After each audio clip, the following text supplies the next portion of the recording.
Morning, millennials. Welcome back to the Morning Toast. It is a dark and gloomy day in New York, and honestly, I'm not feeling it today, but I have no choice because it is my job and because it is officially the 2-year anniversary of the Morning Toast. You guys, Woo! that is so crazy. Jackie and I were just looking at our time hops, like all the photos we took at our studio the day we started the Toast, and that was our old studio if you're new here.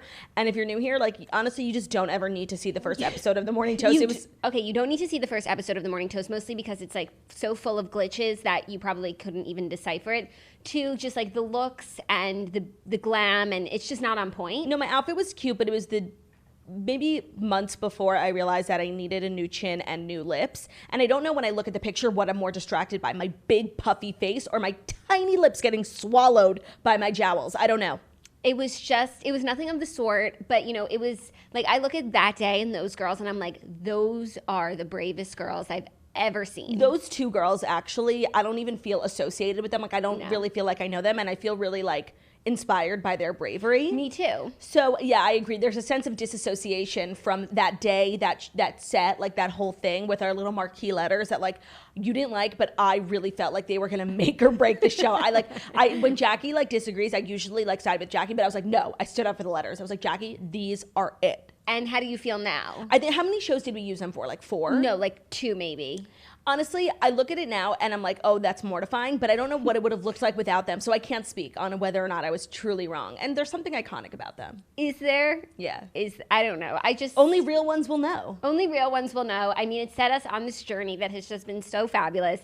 And as much as like we don't know those girls, we actually, I hate to tell you, we are those girls. No, and we couldn't be here without them. And like there is a part of us that like could do it again if we had to. I really don't want to, so that's why even though I'm in a bad mood today, I'm not going to say anything that could offend anyone or that could end us up starting over, because I'm done starting over. I did it once, and to be honest, I'm glad like it got us here, but whoa. Woof. Major woof. Woof. But it's been 2 years of a great ride. The Toaster community has just been so fabulous. Going on this journey with us, anyone who watched that first day 1 episode, we love you. Thank you for sticking by us all this time. Do you remember how many people were making fun of us like during that live stream? The whole fucking world. And what's crazy is, I mean, it's not crazy, but we said during that show, I was like, it's only going to go up from here because we can't go any further down. Production-wise or reputation-wise. Right. Like, it can't get any worse. And we stayed good to our promise. Yeah. It's only gone up from here. We broadcast every morning from what looks like heaven. People ask if it's a green screen because it's so heavenly. And I say to them, no, look in the bottom left corner. There are cars moving. That's how you know it's real. And the show is great. We have fabulous merch, like just fabulous everything guests. That's come out of the Toast. We've had Camp Toast. Networks. All of these things that would have never been possible if we hadn't started the Toast. And if nobody watched it. So at the end of the day, like we could pat ourselves on the back all we want, but the fact that people tune in every day, is really what makes the world go round. Yeah, and we can like pat them on the back all we want, but like they wouldn't tune in every day if we weren't fabulous. So let's give ourselves a fucking pat on the back. Okay, wait. Also, there was a post in the Toast After Dark yesterday. Like, people do this every once in a while, and it's my favorite thing. Like, how did you first find out about the Toast? And it's so random. Like, there was a lot of say yes to the dress because that's just like obvious. No, that's not obvious. That's so weird. We're not those girls either. No, we're not those girls. Or also like I followed Girl with No Job forever. Like I don't even like I know I am Girl with No Job, but like I feel like because of the Toast I've like become Claudia so much more than I become Girl with No Job, which has always been my dream, you know? Right. But so many people, there was a bunch of responses of people who said they found us when Danielle Carolan came on. Because I guess she just has a really different following than us. Like more college or I don't even know. But I thought that was an interesting answer. That is an interesting There's answer. always like the Wake Up with Taylor. I follow Jackie on Twitter. Like there are always like classic answers, but a bunch of people, and let us know, I'm so curious to know. People said that when Danielle Carolan came on as a guest. And that's why I think we second guess ourselves a lot with guests. We're like, is it worth it? But honestly, it is, because if it's someone with a unique audience. Yeah, and it's always better when they are a toaster themselves, which she is, which is why it worked out. Oh, also a bunch of people said they found out about us like one way or another, and they listened to the first episode and they just like didn't like it. And then like something or whatever brought them back, and it's always like the second episode that keeps them interested. That's so interesting, because I was reading something yesterday. I guess companies have been doing this thing where they put out like a little internal memo, and everyone in the company like shares their favorite podcast to get them through the quarantine. And of course, you know, some account manager who's fabulous loves the Morning Toast, and so she had to write a description of what the Morning Toast is. And it's interesting to hear someone else describe it. She hit it nail on the head. What'd you say? Morning show, live on YouTube, podcast, blah blah blah. But she also said, like, it's really fun, but it'll take you a while to figure out their inside jokes. Yeah, and I think that's something we struggle with, is like wanting to talk during the live show as if everyone listening is like day one toaster, but then also wanting to like welcome in new people, and I find myself like stopping myself from talking and explaining, which is like boring to people who listen. So that's something I struggle with, but for sure that's that makes sense as to why people maybe need 1 or 2 episodes to like get in. So if this is like, if you are a new quarantine watcher, here are some things that you need to know. One, the biggest thing that you need to know is that Claudia and I are sisters. We are blood sisters. We're not like sisters. No, we're sisters. Same mother, same father. Grew up in the same house. Grew up in the same house. We are sisters through Blood. and through. We have 2 other sisters too, who I'm sure you're familiar with by now. One who is Snitch, but her name is not Snitch, and she is not a snitch. Her name it's is just Margot. what we call her. And one who is Olivia. Also important that I feel like a lot of people might not know, I am older than Claudia. Also, Ben is my husband, not my brother. And Theo is her son, but he's actually a dog, not a human baby. Who couldn't be here today. I'm sorry. It's raining, and I just don't like to take him out of the house when it rains. He causes such a mess. Yeah, just like so much ruckus. So much ruckus. So much mud. My husband, his name is Zach, but I call him Mames. But Yeah. Mames is just a nickname that really just came out of thin air. Yeah. Much like a lot of the other things that we say and do. Right. So probably the number one most confused question by new toasters is, what does Steen mean? And honestly, it's not worth going into. Just know, like, we call ourselves the Steens. If you like love us, you're also a Steen. And the vibes that we curate on the show, which is just like positive, fun-loving, listening to music, going out dancing, those are Steeny vibes. Making memories that are going to last a lifetime, that make you feel like you made the most of your life with the people that you want to spend time with. Those are the Steeny vibes. Yeah. Anything else we need to clear up? I don't know if anyone like wants to drop a question. Oh, and also Claudia's son, who is a dog, we call him Dr. Theodore Fichemin, but technically he is not medically trained and did not go to medical school. It's hard for us to admit this because like we see him as a doctor, but he has absolutely no medical qualifications. This whole conversation is like so offensive. No, I it's can't. so fucking hurtful. Like when you just called Theo a dog No. before, that was just unbelievable. I'm telling him. No, it hurt me, but like sometimes we have to speak plain English. No, also I read our podcast reviews, and there's like legitimate people who thought forever that Theo was my actual like human son. Yeah, and while he's her human son that's a dog. Who's a human. Yes, but also a D-O-G. But, you know, dog spelled backward. He is God. Look at God, you guys. And if you're ever looking for more background, we did a Patreon episode a while ago kind of answering like the internet's most confused questions about us. So if you want to go to patreon.com/morningtoast, you can get access to that episode and hundreds of others. Yeah, and if you want to get to know us better, I actually saw someone message me last night responding to my beautiful Seder table, which we'll get into, saying that they would love an episode about all of our Jewish traditions and our Jewish upbringing. And there actually is a Patreon episode for that. That's like that Staples button. Yeah, there's a Patreon episode for that. Is that Staples? I don't know. Like there's a, I'm thinking of, there's a subgroup for that. No, but there's a Button. Oh, it's, I don't know. Okay, but you know what I'm saying? Yeah, I think it's Apple. There's a blank for that. Yeah, Whatever. something. Someone will let us know. Anyways, patreon.com/morningtoast. If you really want to get to know us on a personal level, that's where it's at. Yeah, but other than that, happy Passover, everyone, and happy toast to your anniversary. We did our Seder via Zoom last night, which was I thought it was interesting. great. I think it was as good. Honestly, it didn't feel that different than like a normal Seder. The tech was good, and it was as good as it could have been.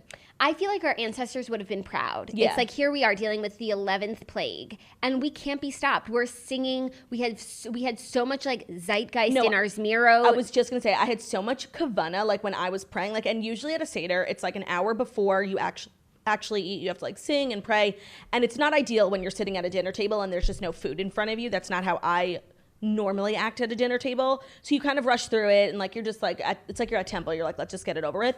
But last night I felt really connected to the book and to God's ways, and you know all that He's done for His people. And if He had let us out of the land of Egypt and not given us the Torah, it would have been enough. Yeah, it really would have been enough. Dainu. I thought it was really nice, except it was fucking exhausting. Yeah, the dishes. So first, like, you have to set up the table, so many different dishes. You have to do the Seder plate, like 4 different cups of wine. Like, by the time I was done with our Seder, then Zach and I joined his family's Seder. I did 2 full Seders.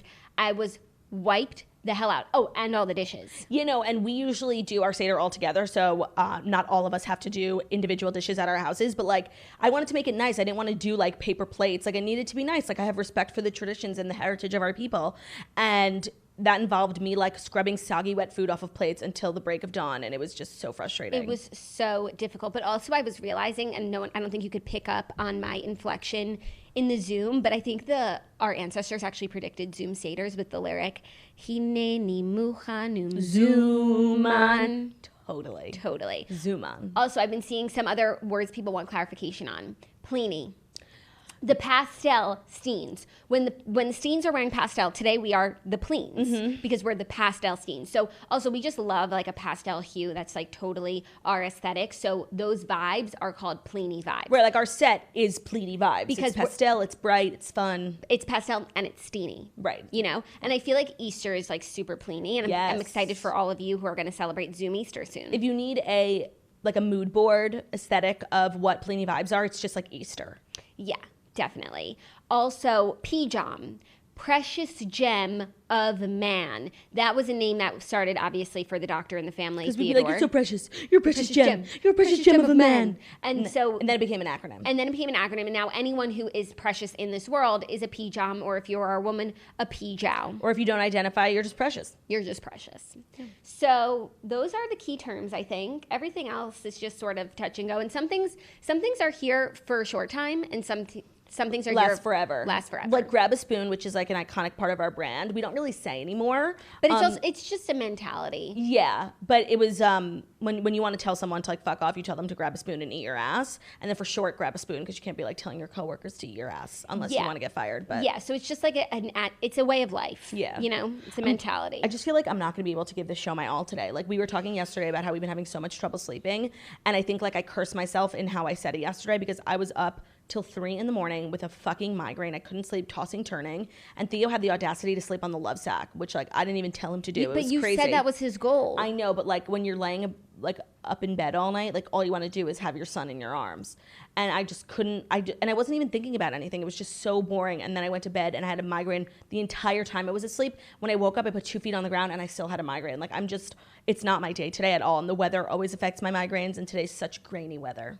Yeah, today is one of those days. And you know what? Today we feel like such garbage that it's like, I understand how last Thursday we gave a show that was so not positive. We canceled Tuesday, Thursdays, and we were just like, we were done, because that's how I feel. And then on Monday we were like, we take it all back. Yeah, no, like honestly, I'm regretting the decision to do Monday, Wednesday, Friday. Like I don't know. I don't know whether it's better to like show up every day and like give 70%, or like take time for myself and then show up like 3 or 4 days a week and give it 100%, just given the current climate, not on a regular week. Given the current climate, and I think this is what we learned when people gave us feedback about the Monday, Wednesday, Friday schedule, is that they would rather see us every single day and have it be whatever. Literally, they said we could talk about waxing our assholes than have no show at all. So they would rather you sit here being tired. You don't have to give it all firing and all cannons say. Just fire them one, you know? Yeah, like I feel like Kourtney Kardashian, like I need boundaries. But I also feel like it's been 12 minutes and this episode has already been hilarious. And has it? Yeah, people, I think it's because it's the spirit of the toast anniversary, you know? It's really a historic day. It is. I mean, that definitely lifted my spirits a little bit. Yeah, just like reflecting on how far we've come. And it's just a great time to be a toaster, I feel. Just last year on the toast anniversary, like we were just so happy, and like we bought new dresses and we had a party, and like this year I'm just like in my house. I know. But that means that next year we'll be so happy and buying dresses and everything. Hopefully. Yeah. Hopefully it's like an every other year thing. Yeah, but that means that the year after we'll be in our house. Should we dive in? Is there anything else we need to discuss? There was no TV on last night. No, but I would like to discuss our merch drop, because everyone is so excited. So many people got so many things. And I just want to give a few clarifications, because you are able to order your merch from now until Sunday night. And though everything is unlimited quantity, because we are making everything, it's made to order. When you order it, we will make it.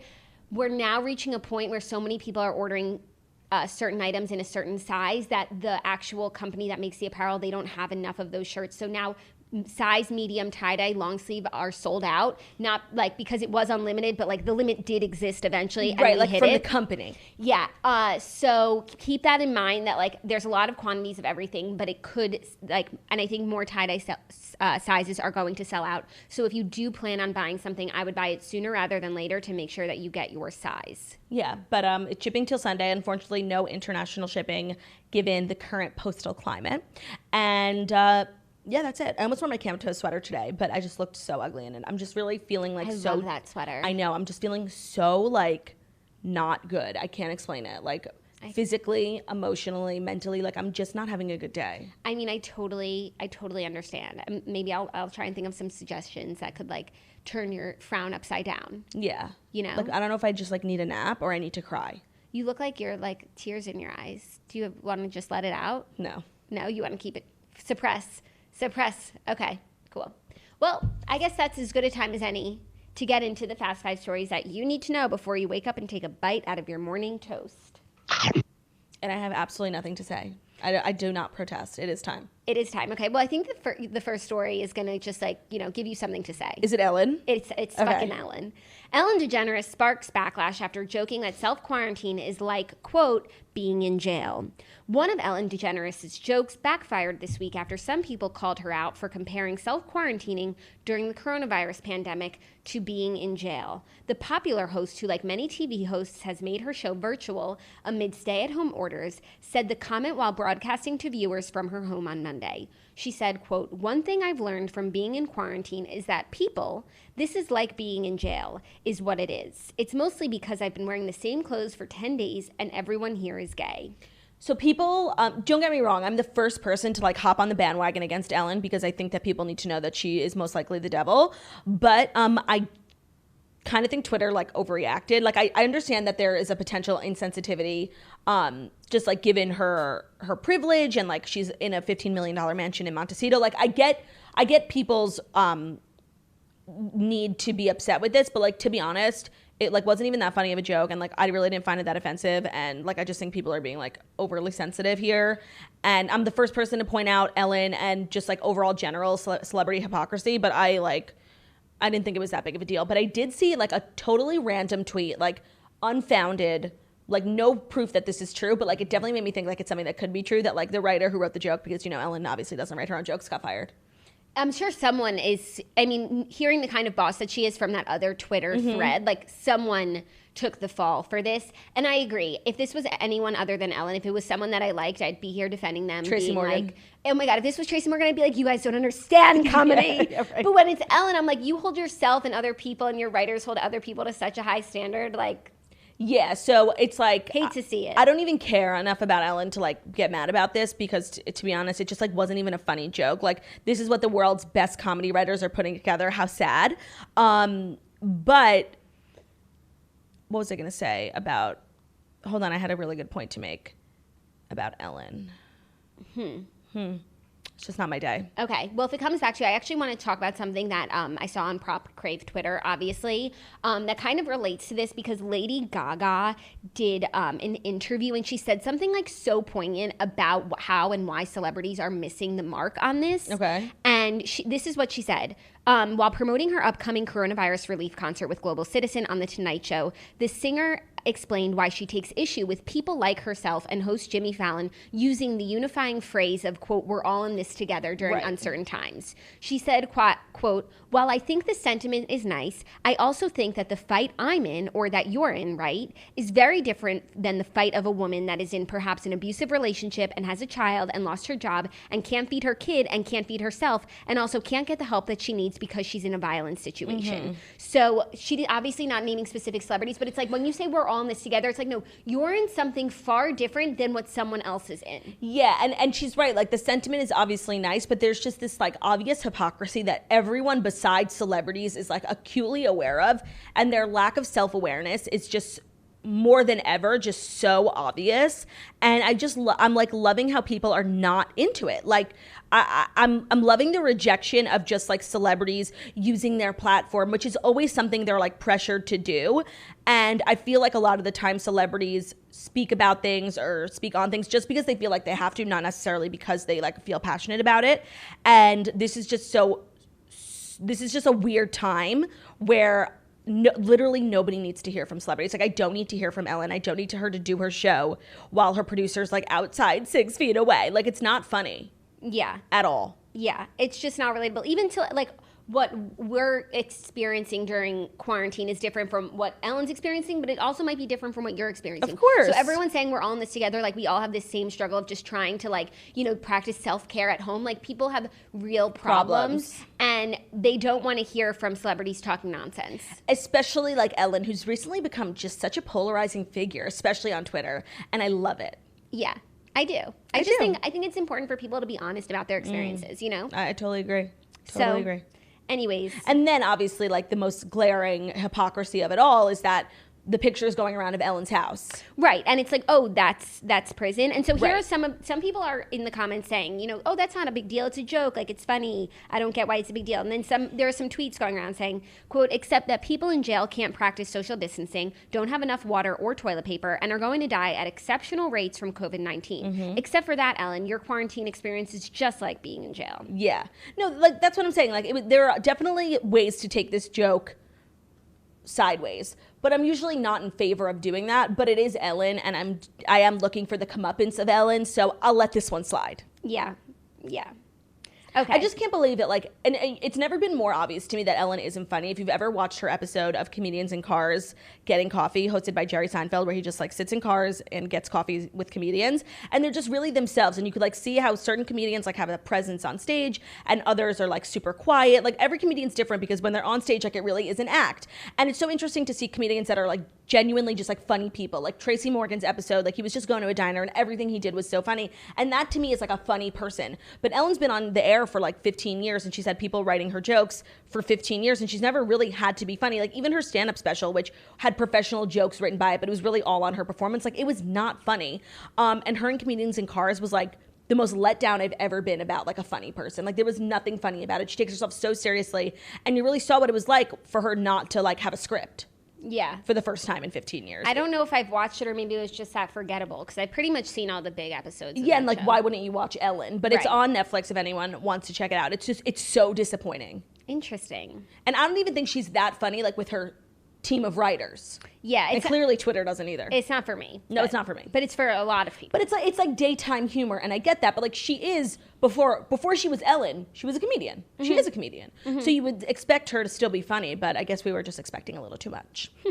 Okay, next up, Jennifer Aydin of Real Housewives of New Jersey reveals her coronavirus diagnosis. I heard. Jennifer Aydin says she tested positive for coronavirus this week via a test her doctor husband brought home for her. She said that her symptoms started last week when she felt, quote, extreme fatigue but no fever. So she asked her husband, Bill, a plastic surgeon, to bring home a test, which he did. He was reluctant at first because, quote, I didn't have the normal symptoms like a fever or a heavy cough. So by day 2 or 3, I think it was, I insisted he bring home a test. Anyways, it turns out that she is positive and she's self-isolating and taking care of herself. I mean, if you think about it, like, it's hard to, like, when you're living in quarantine, you forget about like the normal world, like celebrities and whatever. But she's a Real Housewife of New Jersey. New York is like one of the biggest hotbeds. Like, it was only a matter of time before a Real Housewife of New York or New Jersey got it. Yeah. Just given like geographical locations. Yeah. So do any other housewives have it? Oh, you know who has it? Todd Chrisley. Oh, interesting. Yeah, and his daughter put up the longest Instagram caption that I actually read, and it was like not proofed by a publicist, and it was just like the craziest rant I ever read in my life. I wasn't sure what the message was. He's an older fellow. Yeah, and he was hospitalized, but like, she was just like, she was writing her caption, and then with everything she thought that someone could take sideways, she immediately after that sentence like rebutted. Like, it was such a weird defensive caption, God. But it was really sad. Like, he's a grandfather. He was hospitalized. I believe he's returned home and that he is doing better. But it was like supposed to be a sad post, but it ended up being just like weird and confusing. That is weird and confusing. Social media in the age of quarantine is just weird and confusing. But another coronavirus diagnosis and death that's actually really sad, but it harks back to an old viral story that I think you'll remember. About this, yeah. The husband of the viral grandma who accidentally invited a teen to Thanksgiving died from coronavirus. So Wanda Dench, the grandmother who won the internet over after she accidentally texted a Thanksgiving invite to an unknown teenager and had him over for dinner, is mourning the death of her husband, Lonnie Dench. So Wanda texted Jamal saying that she has a plate for him for Thanksgiving, and then he was like, who is this? And she was like, it's your grandma. And he was like, send me a picture. And it wasn't his grandma, and she wasn't his grandkid, but they still spend Thanksgiving together, and now they do that every year together. But her husband has passed away from coronavirus, which is really sad. So sad. I just keep seeing such sad things about like older people like who are having to die alone. It's like literally the saddest thing ever. Like people saying bye to them over the phone. That's so sad. It's so sad. Like today is just dark. I'm just not feeling it like at all. I understand. So I'll hit you with the positive news for some sports fans out there. So this is actually some good news you can share with your husband. Okay. Because the NBA and ESPN have finalized plans to televise a game of horse shooting competition with 6 feet apart. Chris Paul, Trae Young, Zach LaVine are among those who will participate. The NBA announced on Thursday. So the players will be playing from their houses, but like they'll have to do like shots from their houses of the game horse that we all know, HORSE. You know, you make one. Yeah, you get a letter. You get a letter. Yeah. Exactly. So that will be airing on ESPN. Wow, we've come so far. Have we though? No, literally, I used to play horse. Honestly, horse was my like least favorite game because basketball is so hard. Like as a girl who's always been short. Well, it's just because we're short. It's just never been my sport. Like I feel traumatized thinking of all the times like I ever played basketball at camp. Yeah. I didn't make the basketball team in the 8th grade, but all my friends did. Oh, I always made the basketball team because I was always like a point guard because I was pretty quick. Okay. But you know, and just like naturally athletic. Yeah, of course. You really are. Thanks. But I just like don't do anything. Well, I guess now I'm Pelotoning. You guys, yesterday we did a group Peloton class with the Pelotosters. So there's a Peloton face, obviously, quote, not quote, hit. There's a subgroup for that. The Pelotosters are the Peloton Toasters, and we all did the Greatest Showman ride together yesterday at 4 o'clock. There was over 200 toasters in it. I got so many high fives. I couldn't keep up with high-fiving everyone Ooh. back. I hit my personal record for a 30-minute class, and so many other toasters did too. And it was so much fun. We'll definitely do it again. I know 4 o'clock on a Wednesday wasn't the best time for everyone, but I had to get ready for Seder. So that was one of my peaks of the week for sure. Well, I'm hoping that this game of horse that's televised like keeps Ben, you know, busy and away from me for at least an hour. And away from the PlayStation, leaving the cords out. And away from just like making a mess and like pretending to clean it up, but then like I actually have to go in and clean it up. I actually heard this song on my Quarantine's playlist that Snitch contributed to, and it's called Quite Miss Home, and it's about a man who misses how he didn't appreciate how his wife swept the floor, but then he walked in with his shoes and how she did the dishes and cooked for him. And I was like, this is the That's going to be me. This is the song of quarantine. Oh, I also have to issue a correction about yesterday I was talking a lot about Ben's roast. And, you know, I speak a lot about my relationship with Ben on here, knowing that he's not going to hear it. I assume that this is a safe space. But when you guys go and, like, message Ben and tell him what I say, like, I just want to let you know, like, that's not cool of you. And, like, I thought, like, it was, you know, hoes before bros, but I guess not. So I get home and Ben's like, what'd you say about my roast? And I'm like, all I said was that, like, I knew I was being unreasonable and asking you not to make it, but, like, it was a crazy thing for you to do. Mm-hmm. But I just have to say, like, it was so delicious. Like, I was wrong. It looked phenomenal. Falling off the boat. Like, I was totally wrong, but I just wanted to point out, like, thanks to those snitches who, like, ran and told my husband what I said about it. You guys, the first rule of Toasterdom is snitches ain't. Yeah, like, I do this show every day under the impression that Ben is never going to see it. And I don't say anything crazy. Of course. Oh, my God. Like, the thought. Yeah, no, he literally never watches it. And like now, because like, if I did it under the impression that my husband would see it, I would say, my Rose is my husband. Wow, my husband did something so phenomenal. Oh, I love Ben. It was so wonderful. No, I literally want to kill him. When he took out that trash that one time. He did not help with one lick of a dish last night. Oh, my husband helped, and it was helpful. I put the whole thing on my back. It's crazy when you ask for help, you know? Yeah, well, I ask all the time. I just don't get it. Really? I get delayed help. If I ask, I get it. But it's hard for me to ask because, you know what? I'd rather put in my AirPods and do it myself. No, I ask, and then he's like on his phone. He's like, what'd you say? I'm like, you really gonna make me ask again? Take the fucking trash out.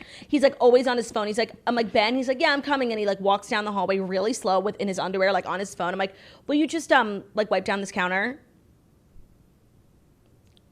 What?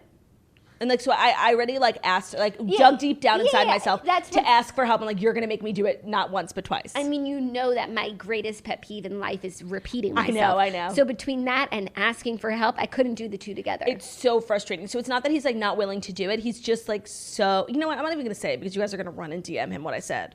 Totally. I can't believe that like we've come to that. Right. No privacy. 2 years. We can't trust y'all. He's like, I'm like, because he said something. I'm like, did you watch the toast? Like, it was shocking. I was like mad at him, but I was like impressed. I'm like, oh my God. He's like, no, like a bunch of toasters DM me. I'm like, are you fucking kidding me? That's fucking crazy. Zach actually was watching Ben's story. Like, he literally cracks. I think Zach is Ben's #1 fan. And like, Zach gives him a big head, and then Ben comes home like thinking he's the funniest person in the house. I'm like, I'm sorry, like it's me. Oh, for sure. But Zach was like, wow, do you see this roast Ben made? I'm like, yeah, how dare he?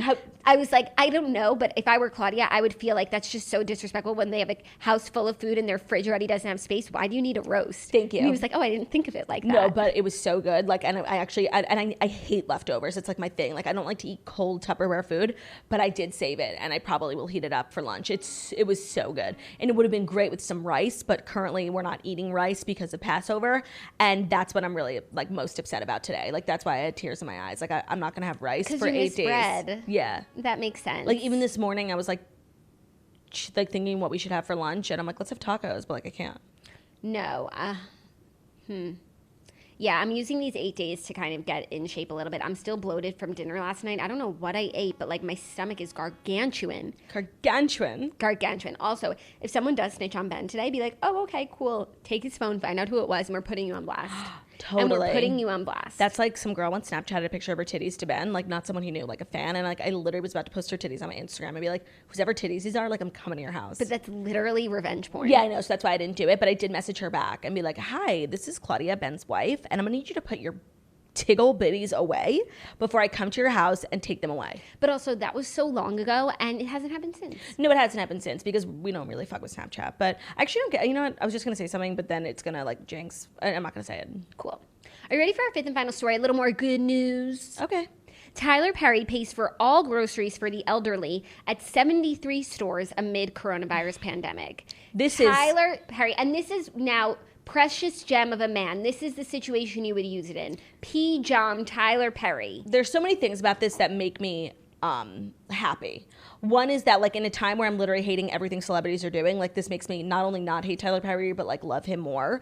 Two, there's a lot of ways like celebrities can be advocates. And to me, this is just such a pure way, like not only to pay for people's groceries, but like to know, like to go to a store during the elderly shopping hours. And like, there's just so much thought put into this. Like, I think this is so, so sweet. The TV and movie mogul paid for the groceries of all elderly shoppers at 44 Kroger stores in Atlanta, Georgia, his hometown state, as well as 29 Winn-Dixie stores in his native New Orleans during the hour reserved for older customers amid the coronavirus pandemic. So I'm sure he just called them up and said, here's my credit card number. It is covered for this 1 hour. That is so like really like so thoughtful and so sweet. So thoughtful and so sweet and like such a great idea. And I feel as though if there are any celebrities out there who from the bottom of their hearts like want to do good or just like want people to think they're doing good, whatever, you know, the ends justify the means. Agreed. This is a great thing to do. Call up those grocery stores, say it's on me. And then maybe link it to your publicist. I don't even care if you do or I don't care. I will report on it. I will report on it if you do it with a happy, cheery face. Yeah, or just call Tyler Perry and be like, yo, do it again. I'll give you, here's $100,000.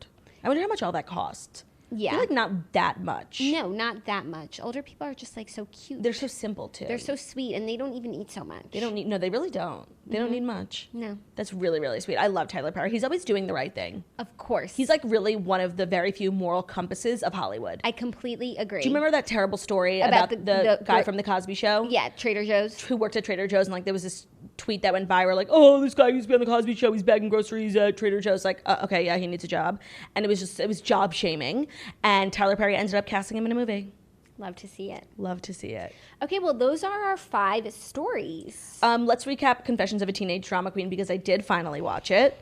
And it aged pretty well. There were parts of it that I like wanted to die, but I never really realized like I don't know what the right word is, but like she really was such a drama queen. She was. I mean, she took herself so seriously. The movie is like kind of so brilliant, like this character that they wrote for her, even the things that she wore and like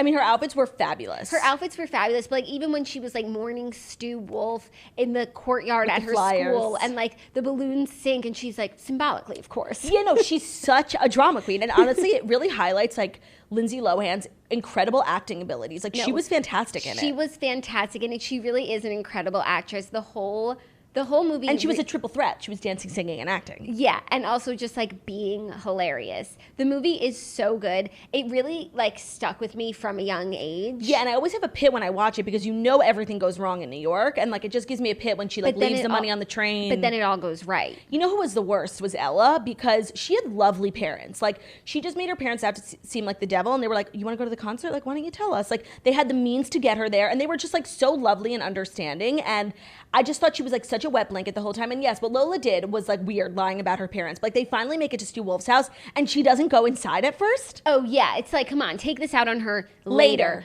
Also, when I watched the movie like the first time as a kid, I was like, how could they go to New York to the concert? Yeah. Like, and then her parents even letting her go. I thought that was so crazy. But now it's like these girls are like 15, 16 years old. They just want to go to a concert. It's so pure. What's the big deal? They live in New Jersey. It's just a train ride away. The biggest problem I had with the movie is the scene where they post the play parts and everyone runs. And like I get that they wanted to get there first, but like it wasn't going to change anything. So I didn't understand why they were like so verklempt to get there first, like, and making such a mess with the janitors who were working on a Sunday. Janitors work so hard. Let them in early and like throwing the tapes in the trash. Like they literally just did you a favor. No, and also if they knew that they wanted to be the first one there, why didn't either of them wear sneakers?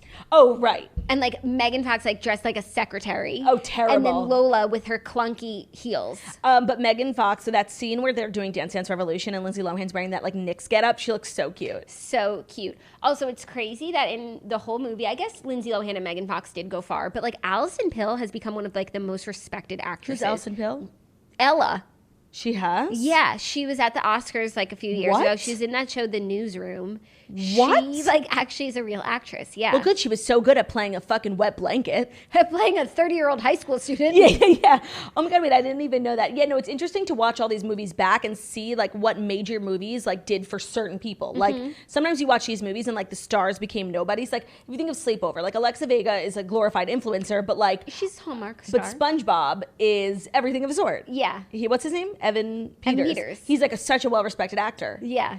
That's why like watching these movies back is just And interesting. Brie Larson. Like Brie Larson out-acts Alexa Vega. And Sarah Paxton. Yeah. Like who we thought when we were kids like would was be the the star. alpha, the number one. The alpha. What Yeah. happened to her? She was so fabulous. I just looked her up on Instagram. She's still like so pretty and just like selling FabFitFun boxes, which you absolutely love to see. Yeah, you really do. It's all you want for like your former teen child stars. No, of course. Like, it was like Monica Potter. Another